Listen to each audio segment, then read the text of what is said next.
오늘은 멸망하는 의인과 장수하는 악인이라는 말씀으로 은혜를 나누겠습니다. 오늘 본문은 내 허무한 날을 사는 동안 내가 그 모든 일을 살펴보았더니 자기의 의로움에도 불구하고 멸망하는 의인이 있고 자기의 악행에도 불구하고 장수하는 악인이 있다라고 하나님께서는 이 세상에 사람의 눈에 보기에는 이미 불공평할 것이라고 선포하고 있습니다. 그러나 하나님은 그렇지 않죠. 하나님은 절대적인 불공평한 하나님이 아니라 공평한 하나님, 정의로운 하나님, 공의의 하나님이신 거예요. 그렇다면 왜 우리가 이 세상에 살아갈 때 우리 눈에 보이기에는 이렇게 불공평할 것 같은 그런 인생사가 많을까요?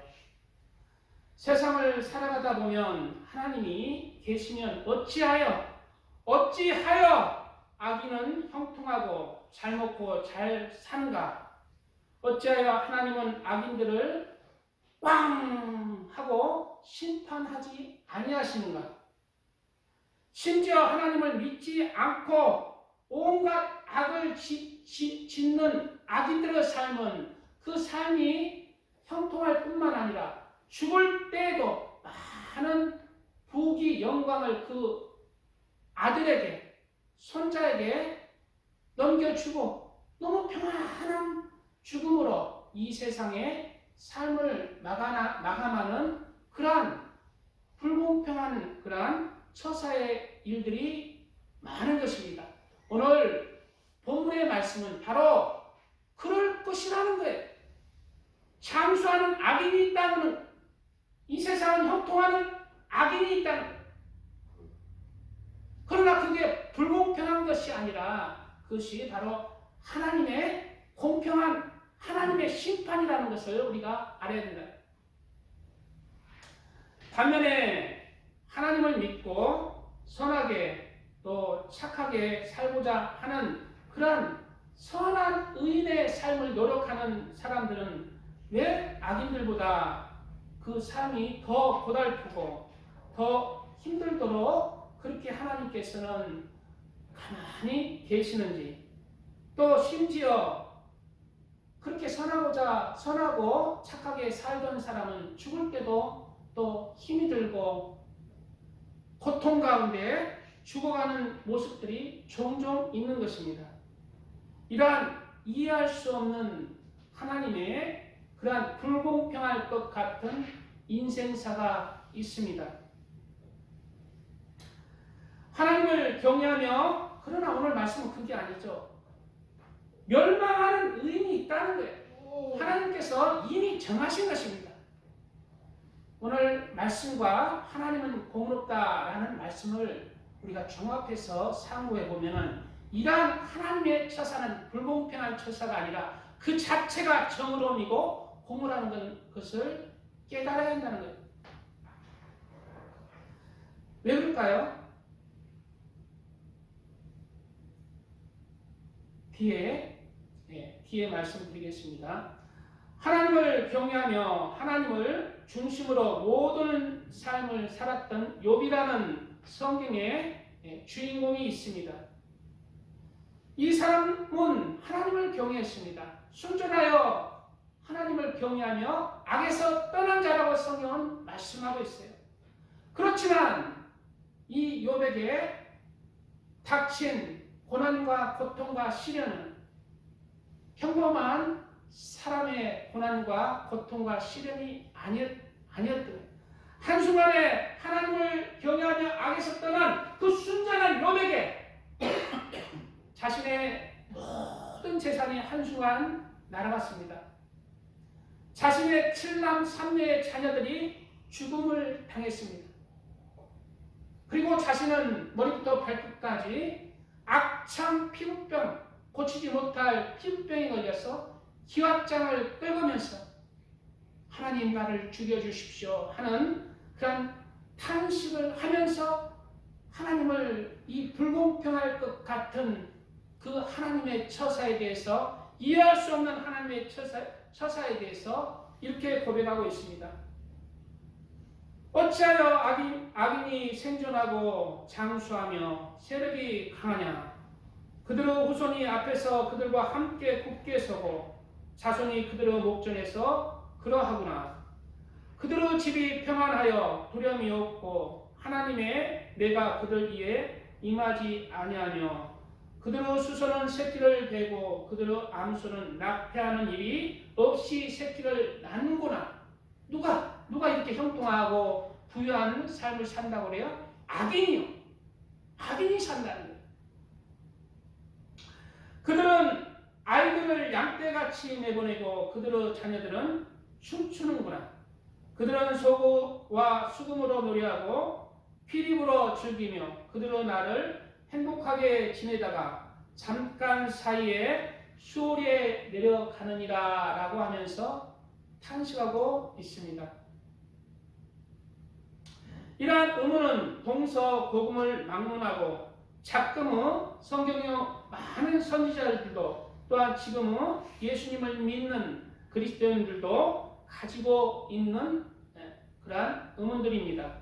오늘은 이러한 불공평할 것 같은 하나님의 공의와 심판에 대해서 멸망하는 의인과 장수하는 악인에 대해서 상고하는 시간을 갖고자 합니다. 그러나 이러한 의문점들은 우리는 항상 100%가 아니에요. 이 땅에서는 부분적으로 깨닫게 해주는 거예요. 하나님의 은혜 가운데 그것도 부분적으로 깨닫는 거예요. 왜 그럴까요? 이 땅에는 부분적으로 알도록, 이 땅은 시험의 기간이기 때문에 천국에서도 더 좋은 천국을 얼마나 갈지 시험의 기간이기 때문에 완전한 정답을 알 수가 없어요. 완전히 알지는 못해요. 우리가 완전히 하나님의 뜻과 그 계획하신 그 성경의 뜻에 대해서 깨달을 때는 이 육의 시험의 때가 다 끝나고 시험이 맞춰지고 이제 하나님 앞에 섰을 때는 모든 것을 하나님처럼 안다고 그렇게 성경에 기록되어 있습니다. 그러나 이 땅에서 이러한 깨달음 하나님의 뜻 가운데 깨달음을 조금씩 알아가는 것은 영적으로 하나님의 아들과 딸들로 굳건하게 반석 가운데 세워지는 그러한 성장의 밑거름이 되는 것입니다. 하나님의 뜻과 하나님의 말씀을 깨닫는 것, 그는 영적으로 성장하는 것입니다. 고린도전서 13장 12절 말씀에는 우리가 지금은 거울로 보는 것 같이 희미하나 그때는 얼굴을 대하여 볼 것이요 지금은 내가 부분적으로 아나 그때는 주께서 나를 아신 것 같이 내가 온전히 알리라 말씀하고 있습니다. 그러나 온전히 알 때는 언제예요? 기회가 없다는 거예요. 더 좋은 천국으로 갈 기회도 없고 다 시험의 때가 끝난 것입니다. 이러한 불공평한 처사 이해할 수 없는 그러한 하나님의 뜻 가운데 우리는 믿음으로 천국을 더 좋은 천국으로 하나님의 은혜 가운데 침노에 들어가야 합니다. 그게 시험의 때, 시험에 있다는 시험의 기간이라는 거예요.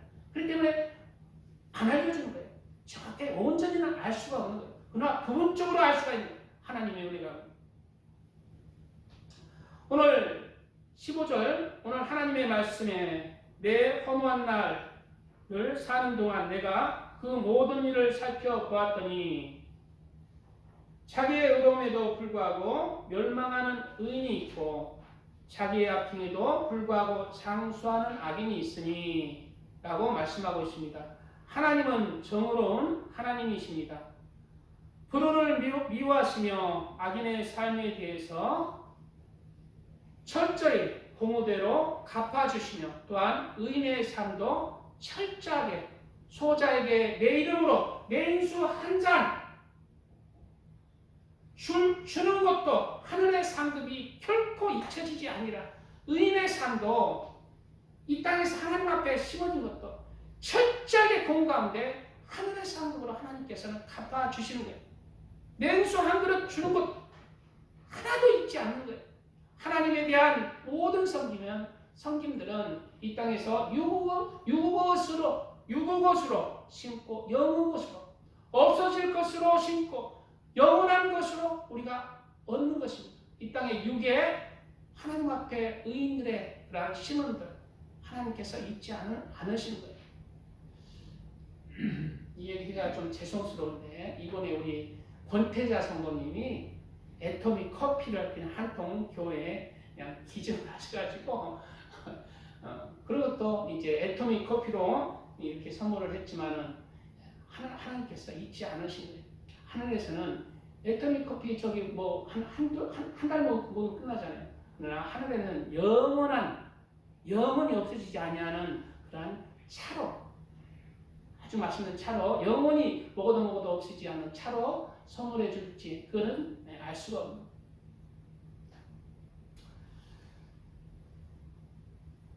예. 하나님은 정으로우시고 공으로우신 하나님이신 것입니다. 의인의 의도, 악인의 악도 심은 대로 거두게 하시는 하나님이라는 거예요. 우는 나 여호와는 정의를 사랑하며 부르르 강탈을 미워하며 성실히 그들에게 갚아주고 그들과 영원한 언약을 맺을 것이라 말씀하고 있는 것입니다. 세상의 불공평한 것처럼 느껴지는 많은 경우들에 대해서 인간의 좁은 생각은 세상을 주관하시고 심판하시는 하나님은 왜 정의롭지 못하고 공의롭지 못하는가? 라는 의문이 들기도 하는 것입니다.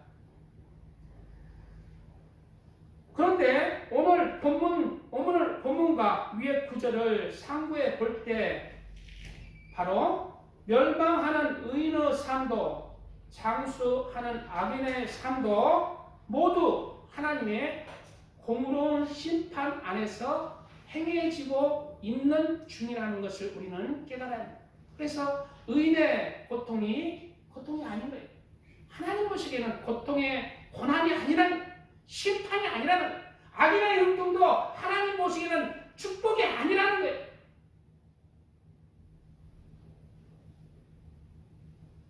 첫째로 오늘 말씀, 자기의 의로움에도 불구하고 멸망하는 의인이 있다고 하였습니다.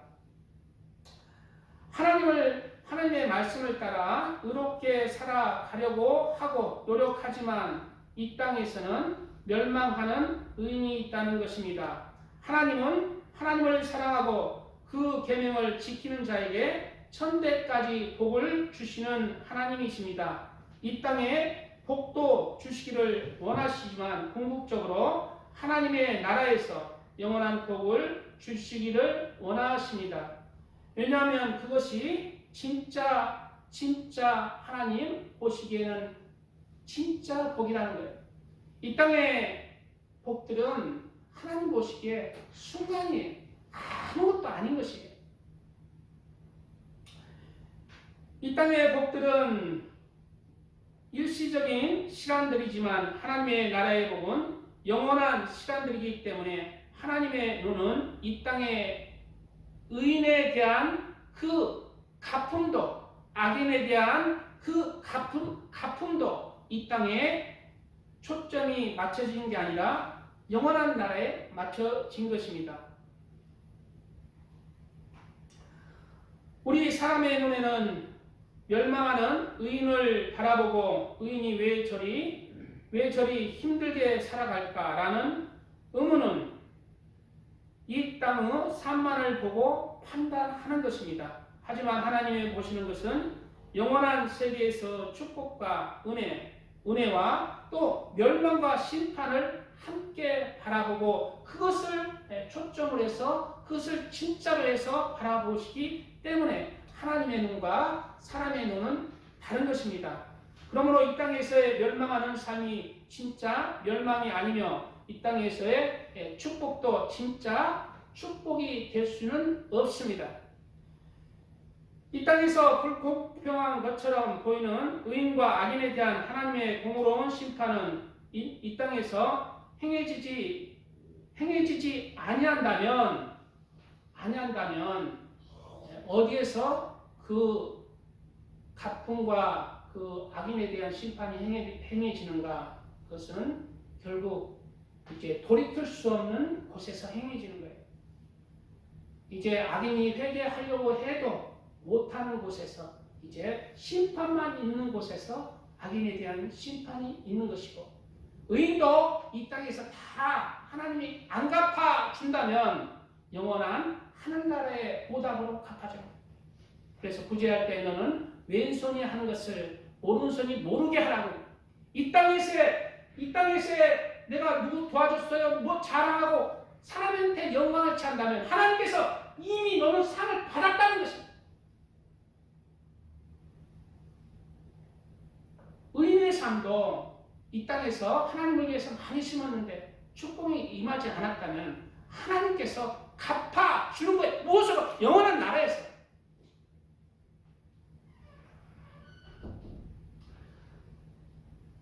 그리고 그 영원한 나라에서의 그 영원한 상급과 심판은 돌이킬 수 없는 거예요. 야고보서 2장 13절 이하에는 긍휼을 행하지 아니하는 자에게는 긍휼 없는 심판이 있으리라. 긍휼은 심판을 이기고 자랑하느니라 말하고 있어요. 바로 긍휼을 행하지 아니하는 자에게는 긍휼 없는 심판이 있으리라. 이 말씀은 누구에게 해당하는 말씀일까요? 이 땅에 바로 악하게 살아가는 사람들, 이 땅에서 긍휼을 베풀지 아니하고 하나님의 긍휼을 구하지 아니하고 하나님의 긍휼을 얻지 못한다면 마지막 심판대 앞에서 긍휼 없는 하나님의 심판이 그대로 임한다는 것입니다.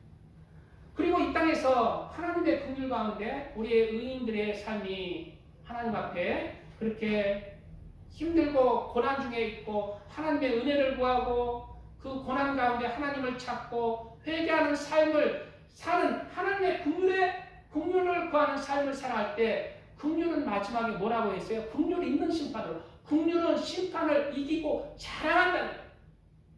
이 땅에서의 하나님의 은혜를 구하고 철저히 낮아지는 그러한 하나님의 의인들을 향한 그러한 계획은 이 땅에서의 축복이 아니며 또 이 땅에서의 환난과 고난이 또 저주도 아닌 것입니다. 그리스도인들에게는 이 땅에 사는 동안 고난도 역경도 있습니다. 그것은 그리스도인으로 좀 더 회개하고 자아가 깨어지지 않는 그리스도인들이 너무 많아요. 하나님의 아들과 딸들은 이제 거듭나는 것입니다. 그리고 거듭난다는 것은 내 육체의 자아, 내 생각의 자아, 지난날의 옛사람의 자아가 철저히 깨지는 거예요. 이 세상에서 잘 먹고 잘 살려는 생각, 이 세상에서 높아지려는 생각들, 교만한 생각들, 자기만의 이 땅에서 부귀 영광을 누리면서 살고자 하는 생각, 그런 것들을 철저히 깨어져야 돼요. 그리고 깨어지고 난 뒤에 비로소 거듭난 삶을 살아가는 거예요. 하나님 중심으로 해서 모든 삶 가운데 그렇게 하나님 앞에 감사하면서 하나님이 기뻐하시는 삶을 살아가는 존재 조건이 자아가 깨어집니다. 자아가 깨어지지 아니하니까 하나님의 채찍이 임하여서 그 미련한 것을 벗기려고 하나님의 채찍으로 이 땅에서 역경과 고난을 주시는 것입니다. 내가 언제 이 고난을 벗어날고 라고 하는 사람은 하나님 앞에 그 고난과 역경 중에 감사할 수 있는 그 마음이 우러날 때 그것을 벗어나는 거예요. 그게 해당인 거예요. 왜? 거듭나야 되니까. 이 땅에서 잘 먹고 잘 사는 것이 그게 거듭나는 것이 아니라는 거예요.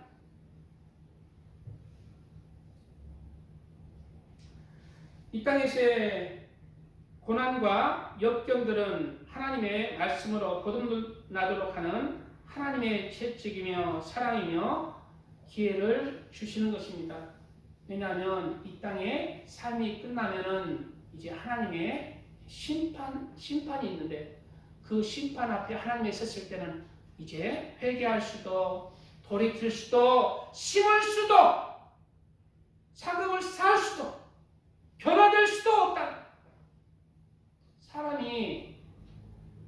불신자가 예수님을 안 믿습니까? 불신자가 예수님을 안 믿으니까 지옥 가죠.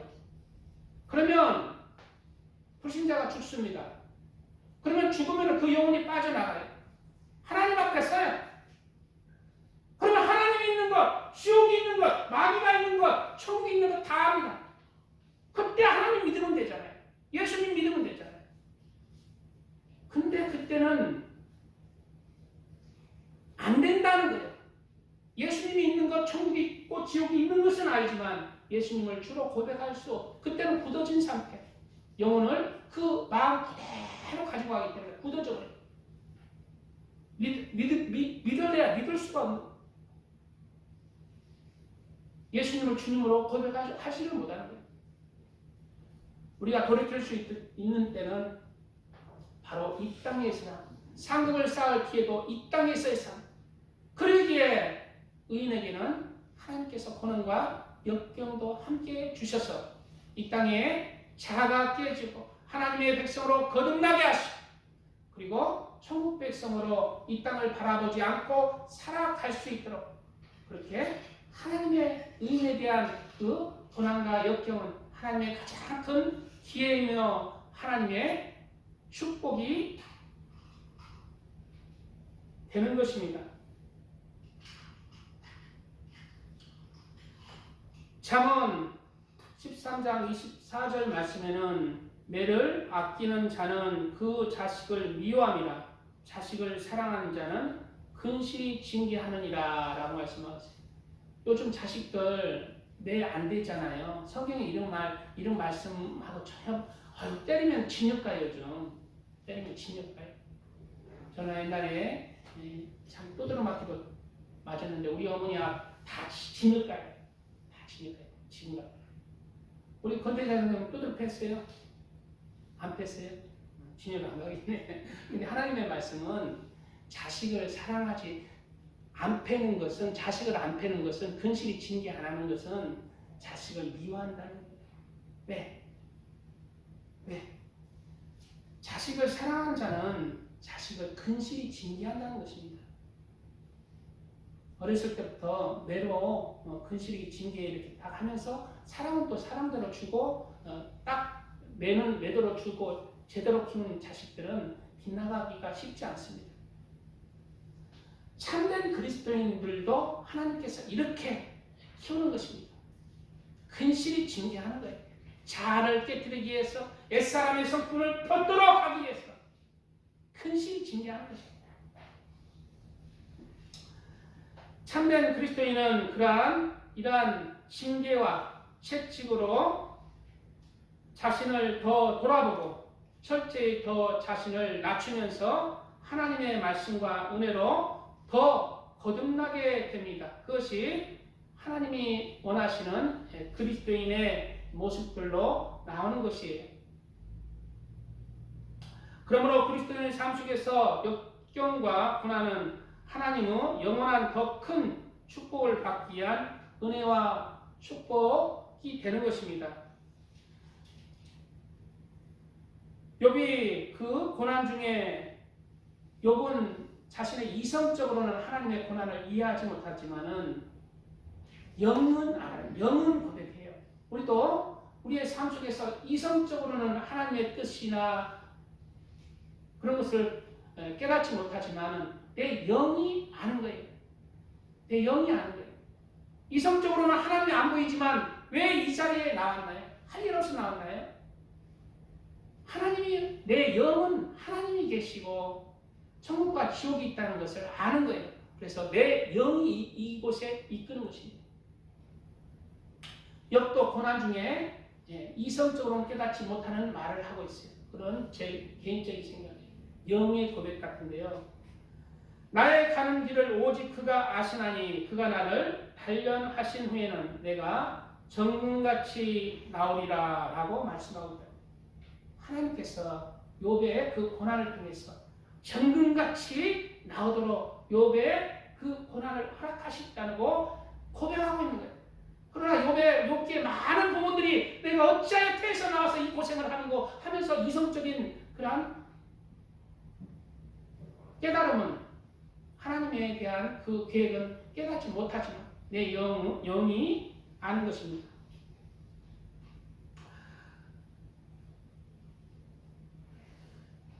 찬송가 한 곡 드리고 말씀 이어가겠습니다.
고난을 통하여 하나님께서는 어리석은 자가 깨어지게 하십니다. 그리고 교만하고 눈이 높았던 그러한 한량없이 교만한 그러한 자를 깨뜨리시고 예수 그때 그 마음을 품게 하십니다. 겸손한 자, 낮은 자, 섬기는 자. 그러므로 멸망하는 의인의 삶은 하나님 보시기에 결코 저주가 아니라 하나님 보시기에 가장 큰 축복이 될 수가 있습니다. 성경은 항상 겸손하라고 하십니다. 낮아지라고 하십니다. 남을 나보다 더 낮게 여기면서 살라고 하십니다. 대통령도 가장 낮은 거지에게 예수님을 믿는 대통령이라면 거지가 나보다 낫다고 여겨야 된다. 그러한 겸손한 마음, 낮아진 마음을 가지라는 그것이 예수님의 낮아짐이고 예수님의 겸손한 마음이라는 거예요. 그게 하나님의 아들과 딸들로 천국을 침례에 들어갈 수 있는 자격의 성품이라는 거예요. 그 성품도 없이 마귀가 가진 그 교만한 마음, 높아지고자 하는 마음, 자가 깨어지지 않고 자기 생각으로 뚱뚱 묻힌 세상적인 마음들로 너는 살았다나 죽은 믿음, 너는 하나님의 아들이라나 너는 마귀의 자식이다. 천국을 통과하기 쉽지 않은 것입니다. 왜? 영의 세계는 다 밝혀지는 거예요. 내가 믿는다고 믿는 게 아니에요. 하나님께서 인정해 주셔야 돼요. 하나님은 영이세요. 영은 다 환히 보는 거예요. 재야 됩니다. 잠언 24장 4절 말씀. 눈이 높은 것과 마음이 교만한 것과 악인이 형통한 것은 다 죄니라라고 말씀하고 있습니다. 악인이 형통한 것도 죄라는 거예요. 눈이 높은 것, 마음이 교만한 것, 악인이 형통한 것 다 죄니라라는 것은 무슨 뜻인지 우리가 상고해 보면은, 여기서 악인이 형통한 것은 왜 형통한지 미리 말씀드리겠습니다. 악인의 형통은 형통함으로 회개할 기회를 주지 않는 것입니다. 그것이 하나님의 심판이, 악인의 형통은 회개할 기회를 주지 않는 거예요. 악인이 형통하지 않고 그 몸이 병들거나 어려움을 처했을 때 심령이 가난해지면은 하나님을 찾을 기회가 있어요. 감옥에 들어가는 사람들, 악인들 다 어디서, 범죄자들이 어디서 하나님을 믿는지 알아요? 감옥에서 믿어요. 여기서 배부를 때는 전배도 안 오지만 감옥에서 조금만 하나 준다면은 달라들어서 그때 하나님을 믿는 거예요. 심령이 강해집니다. 이런 것을 우리가 상고해 보면, 악인의 형통은 죄니라는 것은, 악인의 형통은 바로 하나님의 심판이라는 거예요. 그리고 똑같이 악인의 형통은 심판과 동일하게 취급하는 그 앞절 눈이 높은 것과 교만한 것, 이것도 하나님이 그것을 깨뜨리지 않냐면 심판하는 죄라는 거예요. 악인의 형통한 것은 죄니라고 똑같이 언급하고 그것도 심판받는 것입니다. 그래서 우리는 이 땅에서 눈이 높아지면 안 돼요. 죄송한 얘기인데요. 요즘 눈이 높은 분들이 많아요. 특히 이제 특히 낮아져야 돼요. 크리스찬 중에서도 하나님을 믿지 아니하는 사람보다 크리스찬이 눈이 높아요. 자신을 보지 못하고 그냥 세상에 또 대박 나야 되겠다. 또 내가 결혼 상대자는 자신 안 하고 뜨는 다 죄인 것입니다. 그거 안 깨지면은 하나님이 함께하지 않습니다. 크리스찬 여자들이 왜 시집 노처녀가 많은지 압니까? 하나님께 기도하면 받는 것인 줄 알아요. 전부 그러한 헛된 망상에 사로잡힙니다. 명품 가정, 3대, 5대째 장모 집안에 서울 연고대는 나와야 돼. 최소한 연고대 키 180은 넘어야 되고, 자상하고 직업은 안정적이고 돈도 많아야 되고. 기도하면 된다는 거예요. 하나님 앞에 기도하면 된다는 거예요.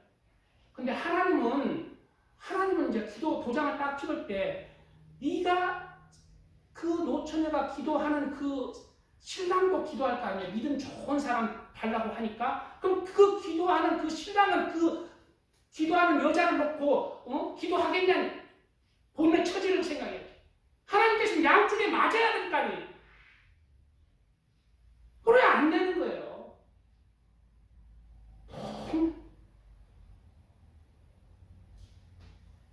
그 깨지야.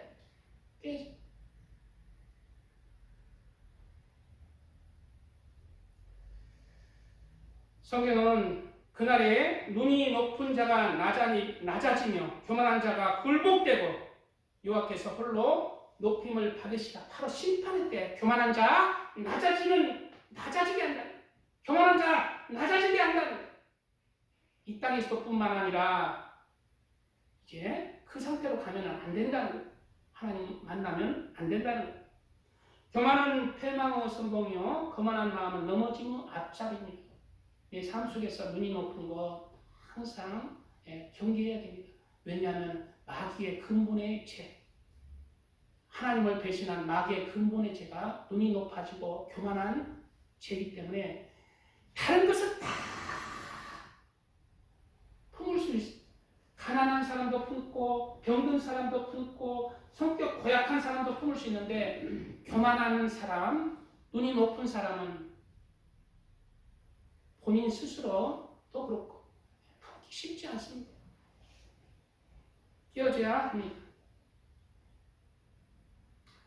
빌립보서 2장 1절 이하에 그러므로 그리스도 안에 무슨 권면이나 사랑의 무슨 위로나 성령의 무슨 교제나 긍휼이나 자비가 있거든 마음을 같이하여 같은 사랑을 가지고 뜻을 합하며 한 마음을 품어 아무 일에든지 다툼이나 허영으로 하지 말고 오직 겸손한 마음으로 각각 자기보다 남을 낮게 여기고. 이 말씀이 무슨 말씀이에요? 이 말씀 성경 말씀은 하나님의 말씀이에요. 겸손한 마음으로 오직 남을 나보다 낮게 여기며 살아가는 것이 가라고 기록하고 있는 것은 하나님의 명령이라는 거예요.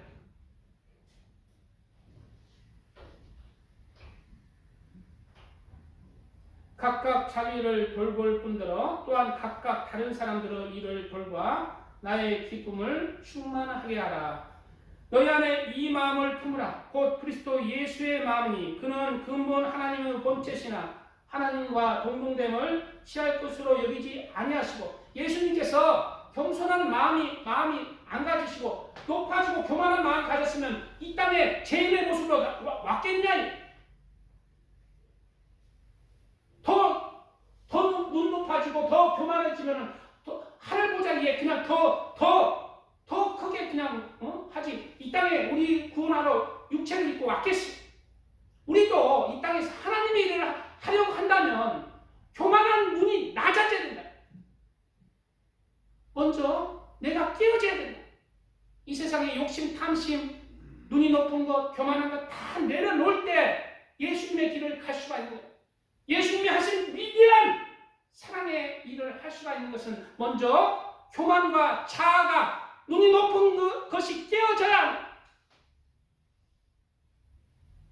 그리고 겸손한 마음이 쌓여질수록 하나님의 그릇으로 준비되는 것입니다.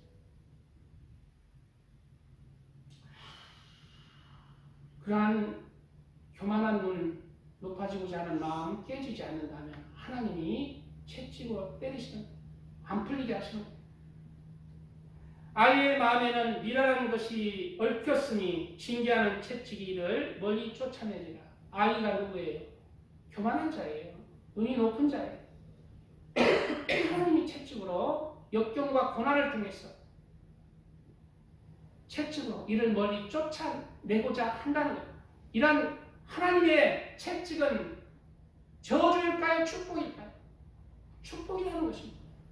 시간이 너무 많은 것을 좀 건너뛰고 가겠습니다. 그리고 의인에 대한 그러한 삶에 대해서 마지막으로 멸망하는 의인의 죽음이 있다는 것입니다. 멸망하는 의인의 죽음이 있죠. 선하고 착하게 사는 사람, 많은 사람들이 죽을 때에도 편안히 죽지 못하고 사고로 죽거나 교회 새벽기도 갔는데 그냥 불이 꽃을 해서 불이 나서 죽거나 교회 수련회에 가다가 사고 나서 죽거나 하나님을 잘 믿었는데 이러한 어처구니 없는 죽음들이 있잖아요. 멸망하는 의인의 죽음이 있다는 거예요. 이미 성경에 기록하고 있는 것입니다. 왜 그럴까요?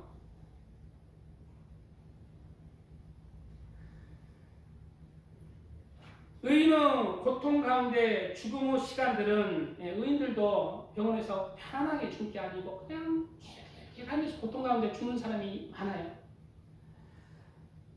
의인의 고통 가운데 죽음의 시간들은 사람들이 보기에는 불행한 것처럼 보입니다. 하지만 하나님의 관점으로는 하나님이 주시는 은혜의 시간이며 축복의 기회의 시간들이 되는 것입니다. 잘 들으세요. 글을 읽을 테니까 잘 들어보세요. 의인들이 그냥 편안하게 죽는 사람도 있는 반면에 또 의인들이 고통 가운데 죽는 그러한 모습들도 많이 있잖아요. 왜 그럴까요?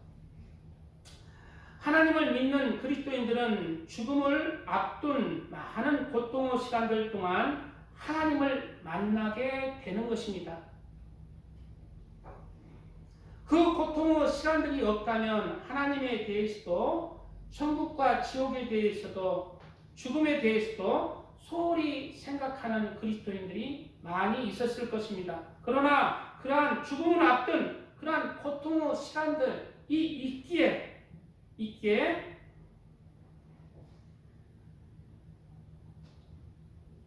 지나온 삶의 죄와 허물을 하나님 앞에 회개하며 하나님을 또한 개인적으로 만나는 은혜의 시간들을 갖는 것입니다. 우리 저기 누굽니까? 최천수 성도님, 예? 교회에 이제 내가 신앙생활 다 해야 되겠다. 왜 그럴까요? 병원에서 고통의 시간들이 있었던 거예요. 권태자 성도님도 여기 왜 나왔어요? 집에서 믿으면 천국 가는데 왜 나왔어요? 집에서 믿으면 천국 간다는 거 자기의 믿음입니다. 하나님이 인정해야 돼요. 하나님은 교회를 그냥 주셨습니까?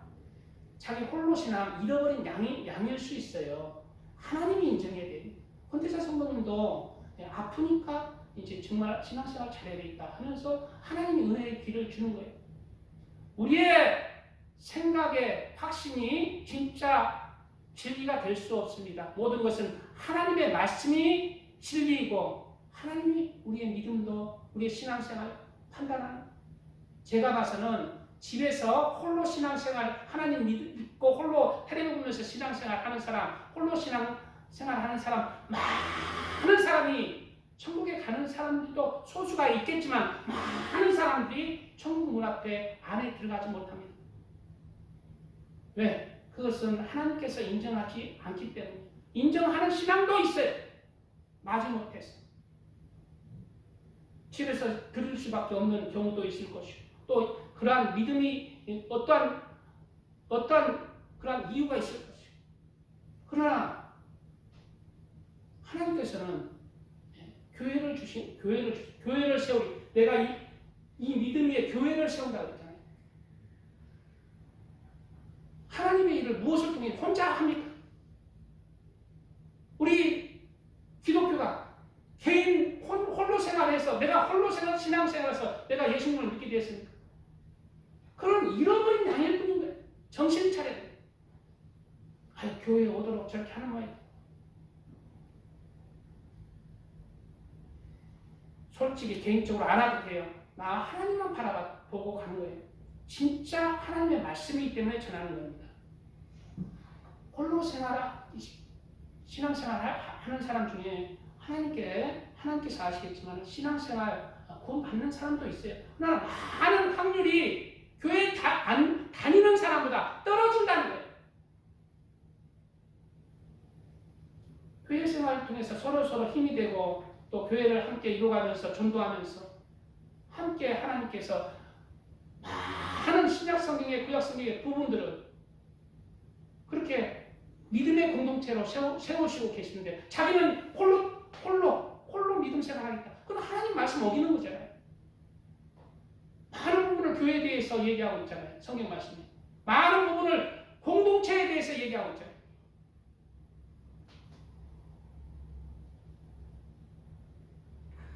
하나님은 의인의 마지막 고통의 시간들을 줌으로 해서 하나님 앞에 영원한 심판으로 그렇게 서지 않도록 준비하는 기회의 시간들을 그리스도인에게 허락하시는 경우도 있다는 거예요. 그리스도인들의 삶도 모두 다 성결한 삶, 죄가 없는 삶이 아니잖아요. 죄를 짓습니다. 그러한 삶들을 통해서, 그러한 시간들을 통해서 하나님 앞에 돌이키도록 하는 거예요. 그러나 그러한 시간들이 없다면 그냥 바로 하나님 앞에 회개하지도 않고 하나님 앞에 돌이키는 시간도 없고 많은 때가 묻어서, 영적인 때가 묻어서 하나님 앞에 쓴다면 그 뒤에는 영원한 심판, 그리스도의 심판대 앞에, 하나님의 심판대 앞에, 백보자 심판대 앞에서 그냥 회개하지 않음에 대해서,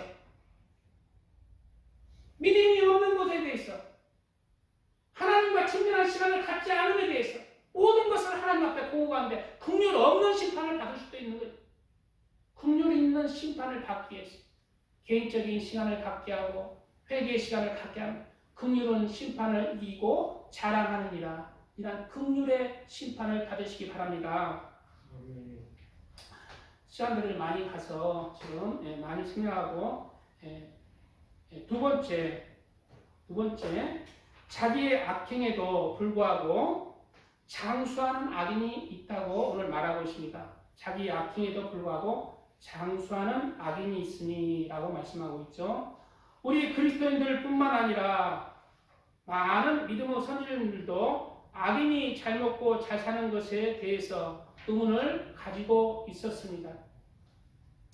하나님이 살아계시다면 공의로우신 하나님이 악인을 얼른 심판하시지 아니하시고 악인이 잘 되는 것을 방관하시는가? 왜 심판하지 아니하시는가? 욥도 기록하고 있잖아요. 강도 장막은 형통하고 하나님을 진노하게 하는 자는 평안하니 하나님이 그 손에 후히 주십니다. 강도의 장막이 형통하고 하나님을 진노하게 하는 자는 평안하니 하나님이 후히 주십니다. 말씀하고. 그러나 뭐라고요? 하나님은 공의 하나님. 둘이 합치면 무슨 말이 나요? 요 자체가 악인들에 대한 심판이란. 강도의 장막이 형통한 것도 하나님의 심판이. 하나님을 노엽게 하는 자의 형통함과 평안함도 하나님의 심판이라는 것입니다. 아이고, 나도 그러면 하나님의 심판 받고 싶어요. 형통하고 싶어요. 평안하고 싶어요. 그러지는 마. 오늘 아까 말씀했듯이 눈이 높은 것과 마음이 교만한 것과 악인이 형통한 것은 다 죄니라 라고 말씀을 아까 드렸죠. 눈이 높은 것도 마음이 교만한 것도 악인이 형통한 것도 그 자체가 죄라는 것입니다. 그리고 그 자체가 죄라는 것은 그 죄 자체가 죄에 대한 하나님의 심판이라는 말씀입니다. 그러므로 성경 계속해서 잠언에 너는 악인의 형통함을 부러워하지 말며 그와 함께 있으려고 하지도 말지어다. 아이고, 나는 악인의 형통함이 부러운데요. 부러워하지 말라는 거예요. 너는 행악자들로 말미암아 분을 품지 말고 악인의 형통함을 부러워하지 말라. 기록하고 있습니다. 왜 악인의 형통은 죄입니까? 첫째로 회개할 기회를 하나님께서 주지 않기 때문에 회개할 기회가 없기 때문입니다. 왜 회개할 기회가 없습니까? 부유한 자는 심령이 부유한 자는 천국이 저희 것이 아니기 때문에 심령이 가난한 자가 천국이 저희 것입니다. 악인의 형통도 평안함도 그로 인해서 영원한 것을 놓치는 것입니다.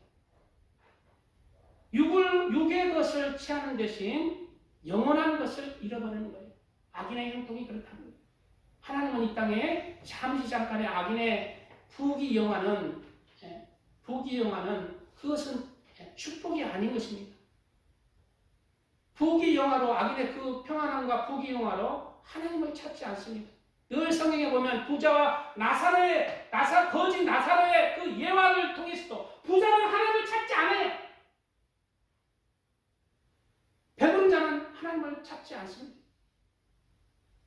그래서 부자는 천국에 가기가 낙타가 바늘귀로 들어가는 것처럼 어렵다.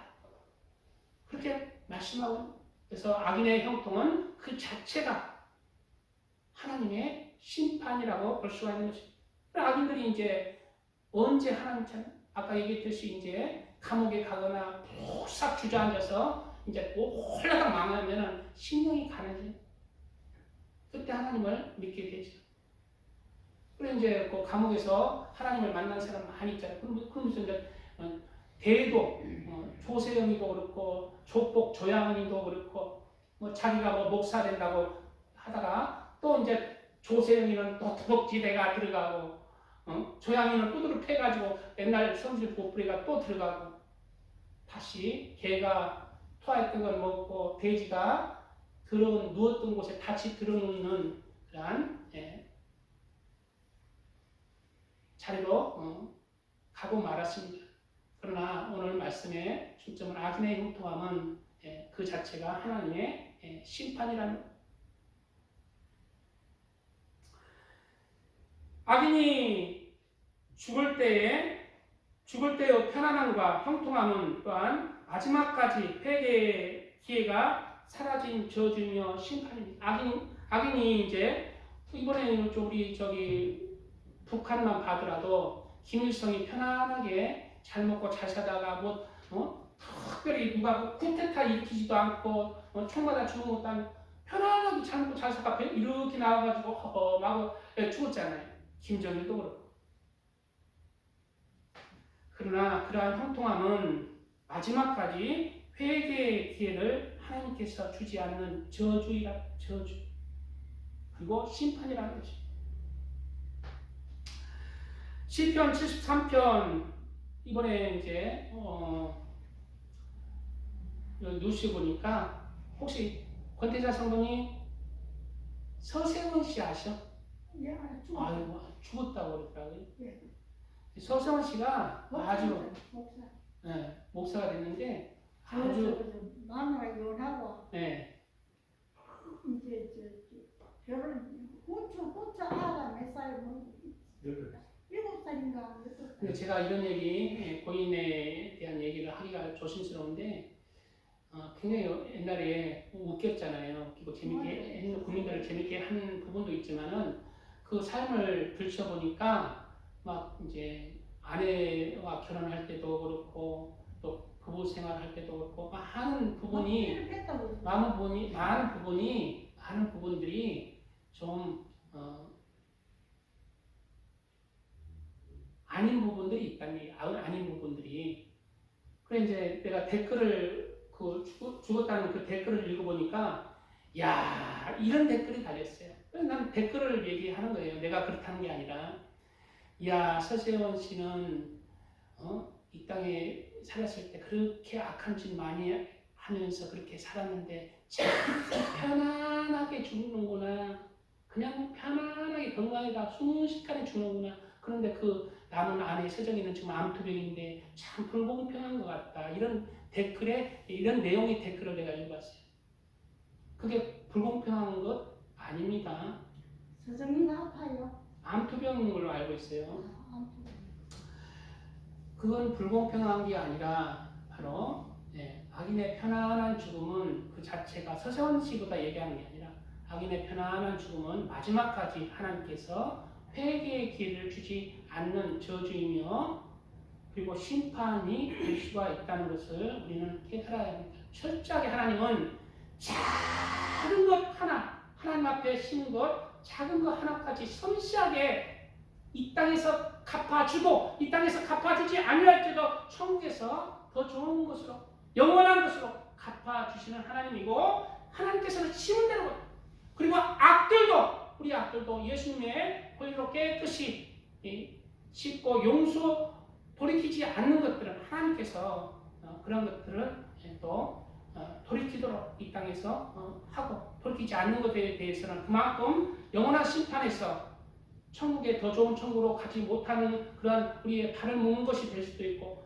또 이렇게 더 심한 것을 내쳐버릴 수도 있다는 것을 우리가 명심하고 하나님 앞에 우리가 철저하게 우리의 눈에 보이는 대로 불공평한 하나님의 처사 하나님은 죽은 것 같아 아무 일도 안 일어나잖아. 악인에게도 의인에게도 하나님은 지금도 살아계셔서 철저하게 우리를 보시고 공의대로 갚아주시는 하나님이라는 것을 우리가 새겨야 합니다. 시편 73편 1절에는 이러한 불공평할 것 같은 하나님의 처사에 대해서 깨달은 아삽의 시가 있어요. 좀 긴데 잘 들어보세요. 잘 들어보세요.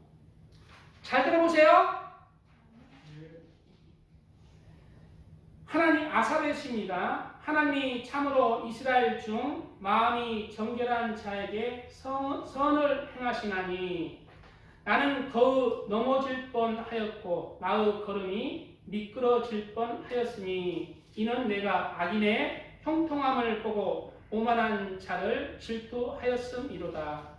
그들은 죽을 때에도 고통이 없고 그 힘이 강건하며 사람들이 당하는 고난이 그들에게는 없고 사람들이 당하는 재앙도 그들에게는 없나니 그러므로 교만이 그들의 목걸이요 강포가 그들의 옷이며 라고 이제 이해 좀 기록하고 있는데요. 제가 여기서 멈춘 이유는 바로 그러므로 교만이 그들의 목걸이요 강포가 그들의 옷이며 이 자체가 악인들에 대한 그 심판을 미루고 악인들에게 오히려 후히 주시는 그 축복이 악인들로 하여금 그 악행을 더 많이 저지르게 하는 거예요. 마음대로 살게 하는 거예요. 그러나 그 악인들의 그 마음대로 살고 형통함은 더 큰 심판으로 심는 것일 뿐입니다. 오늘 그러므로 교만이 그들의 목걸이요. 그 자체가 그 심판, 이 교만이 그들의 목걸이, 이 그 자체가 그들의 교만이 그들의 부귀영화의 그 배부름 그 자체가 하나님의 심판인 것을 우리는 깨달아야 돼요. 계속 읽어보겠습니다.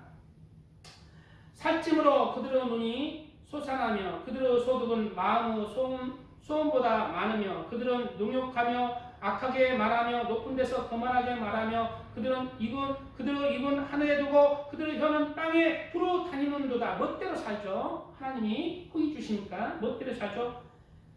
쭉 기니까 좀 내려와서 자 16절부터 2절만 보겠습니다. 잘 들어보세요. 마지막 절 이제 아삽이 깨닫는 내용이요. 아삽이 깨닫는 내용. 내가 어쩌면 이를 알까 하여 생각한즉 그것이 내게 심한 고통이 되었더니 고통이 되잖아요. 악인들은 왜 저래 형통하고 의인들은 왜 저래 힘들게 살아. 하나님의 성소에 들어갈 때에야 그들의 종말을 내가 깨달았도다. 기록하고 있습니다. 하나님의 성소에 들어갈 때야 내가 그들의 종말을 깨달았다. 이 땅에서의 심판은 심판 이 땅에서는 잠시 잠깐 고통이 그러나 하나님의 심판 이 땅을 벗어버리고 하나님의 심판대 앞에는 영원한 심판 지옥불 유황불이 기다리고 있는 영원한 고통에 지옥불이 기다리고 있는 하나님은 무서운 하나님. 그러므로 마지막에 아삽은 얘기하고 있어요. 마지막 절에 하나님께 가까이 하니 내게 복이라. 내가 주 여호와를 나의 피난처로 삼아 주의 모든 행적을 전파하리이다 라고 기록하고 있습니다. 이 땅에서의 악인들의 악행과 심판이 행해진다면 악인들에게 오히려 이 땅에서의 회개할 기회가 될 수 있습니다. 그러나 이 땅에서 악인들의 악행과 심판이 행해지지 않는다는 것은 악인들에게 하나님의 자비하심이 없는 더 큰 긍휼 없는 심판이 기다리고 그 심판을 행하고자 하는 그러한 악인들에 대한 더 큰 심판이라는 거예요. 왜냐하면 우리 육체가 맞춰지고 하나님의 심판은 돌이킬 수 없습니다. 회개할 수 없습니다. 그대로 그 심판 그대로 이제 행해지는 무시무시한 심판만이 우리를 그 악인들을 기다리는 것입니다.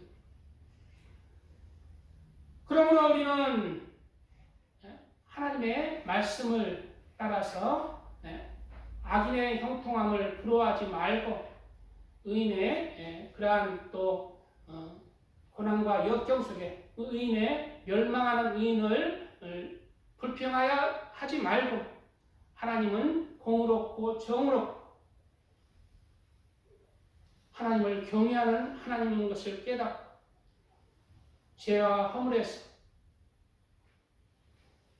나의 생각과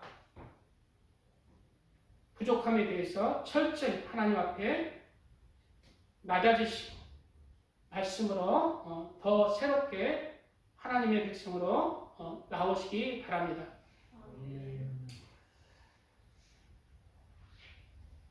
하나님께서는 우리 기독교인들에게 내 원수가 배고파 하거든 음식을 먹이고 목말라 하거든 물을 마시게 하라 말씀하고 있습니다. 그런데 그 이하의 구절은 무시무시한 구절이 있어요. 내 원수에게 뜨뜻 저놈의 원수 덩어리 내가 30년을 내가 너를 죽이려고 칼을 갈았는데 하나님의 말씀을 이거 순종해야 돼 말해. 응? 저놈의 새끼 내가 우리 어머니 원수 칼을 내가 30년 동안 갈고 칼싸움을 30년을 연마했는데 하나님의 말씀 하나님을 믿게 되니 이제 칼을 놓아라. 용서하고 그 원수에게 목말라 하니까 물을 주어라. 내가 칼을 에라 하나님 말씀 눈 감고 그냥 칼로 한번 못 빼고 내가 회개하지 뭐.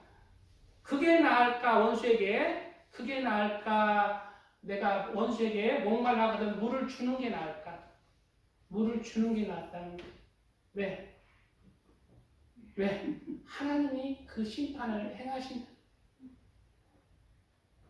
용서하실 자는 용서하시지만은 하나님께 심판을 맡긴다면은 제일 무서운 것, 이 땅에서 내가 원수 갚는 것은 이 땅에서 잠시 칼로 한번 베는 거예요.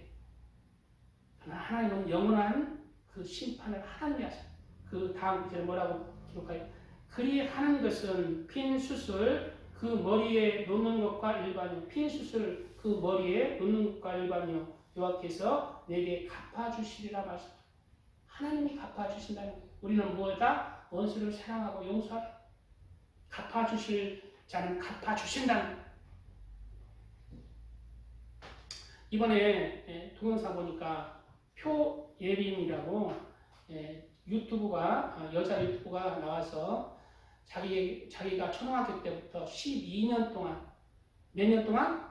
12년. 초등학교 때 12년이면은 초등학교 1학년 때부터예요. 초등학교 1학년 6년이잖아요. 중학교, 고등학교 12년이잖아. 그냥 초등학교 1학년 때부터 고등학교 3학년까지 그냥 괴롭힘을 당했다는 거예요. 그래야 그것을 칼을 간 거야. 칼을 간 거야. 이들을 내가 죽이리라. 표예림이가 하나님 잘 믿었다면은 하면서 또 하나님께 맡기면 그 악인들을 더 크게 심판할 수 있었을 것입니다. 표예림이가 원수를 갚는다 하지만 이 땅에서 뿐인 것입니다. 이 땅에서 좀 고통을 당하는 것뿐이에요. 그리고 표예림이가 그렇게 함으로써 그들이 돌이킬 수도 있어요. 그러나 하나님께 맡기라는 거예요. 그리스도인들은 하나님께 맡고 하나님께서 책임져 준다는 거예요. 우리의 용서하지 못할 사람이 있습니까? 하나님께 맡기세요. 하나님께서 우리가 하는 것보다 더 크게 심판하시는 하나님이 있습니다. 우리는 하나님의 말씀을 이루어가는 거예요.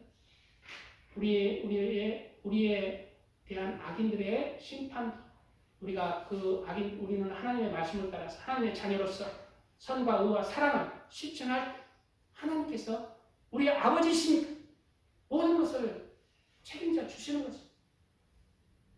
내가 학교에서 두드려 맞으면 아버지가 하면 끝나지 않아요.